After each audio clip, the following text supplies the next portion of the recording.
Thank you very much, and I'm glad to be here in Athens, Greece, as also Greek ports are very good members of ours, and also all the EU Mediterranean countries and ports who participate in European Seaports Organization.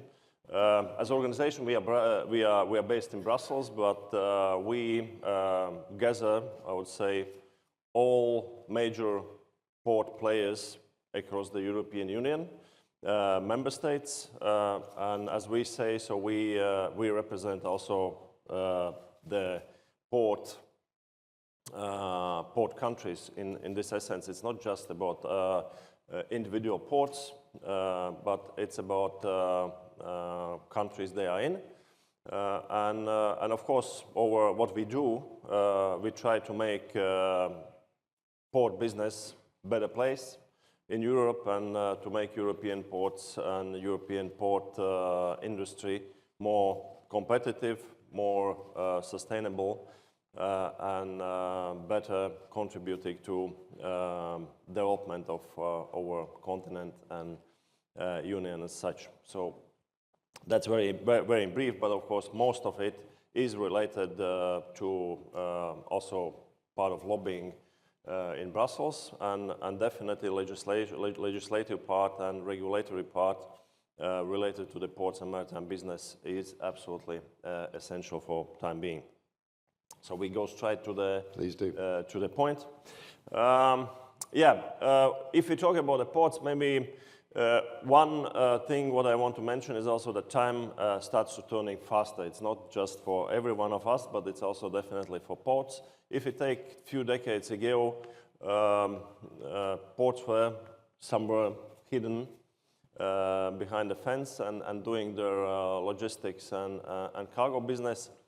In 20 years, even less, in 10 years, things have changed cardinally, and now what we do goes far, and what we should care about goes far beyond what it was 10 or 15 years ago.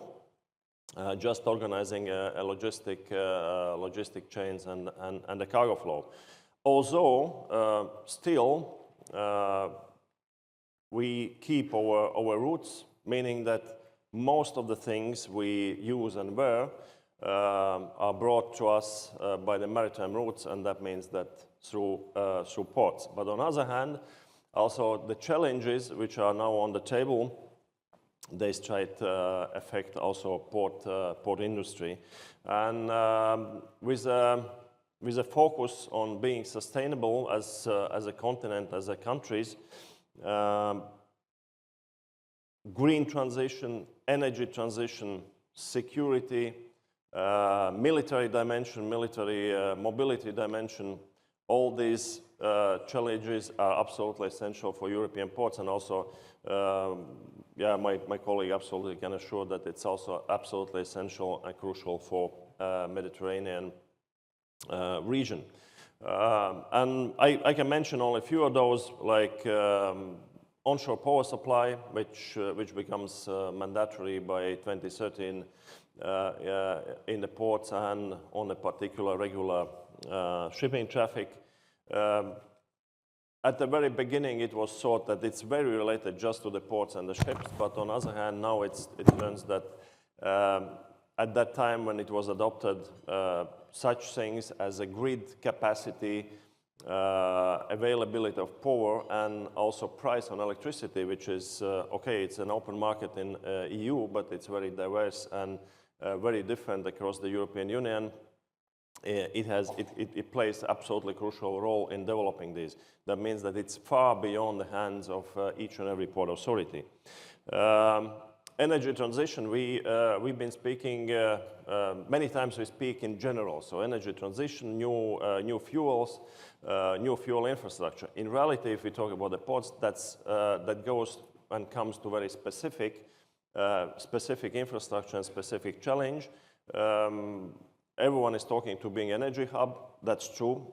Ports are looking towards that direction. But again, each and every port is different, meaning that not all the ports will be energy hubs, not all the ports should or must become energy hubs.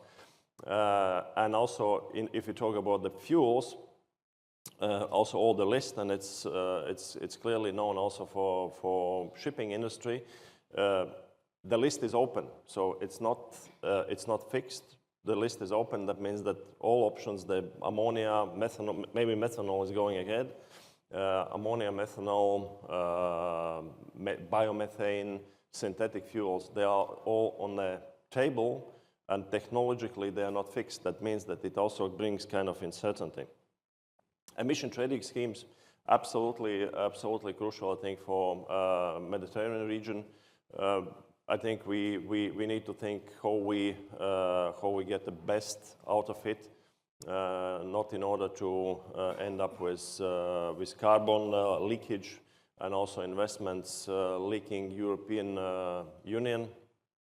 And I think now International Maritime Organization in the coming days on extraordinary session at the MEPC will decide on greenhouse gas control and economic instrument. But I think if it goes ahead, then the question is at the EU level what we do with the existing emission trading scheme. I think it should be somehow adapted, not to overlap the systems. Cybersecurity, yes, the ports become more automated, the processes become more automated. The more we do, then there's also more vulnerability in this. That means that this is the focus. Military dimension, that's the geopolitically driven, but definitely ports play and will play their role, and that is also part of the challenge where each and every port will have, depending where it's located. And of course, small and big ports, there's also difference. And as I already mentioned, it doesn't mean that each and every port plays its purpose. And the purpose might be, and the essence might be, the tourism and local and supporting the local community, particularly if we talk about the small islands, also in Greece and small island ports. And also this should be taken into the picture. And all in all, together taken, I think we are working closely with European Commission, and I think and thanks also to them bringing forward European port strategy. We are actively involved in this process, and I think I fully believe that we will succeed, that we will put also some, if not all, but some definite answers to these challenges which I already mentioned into port strategy.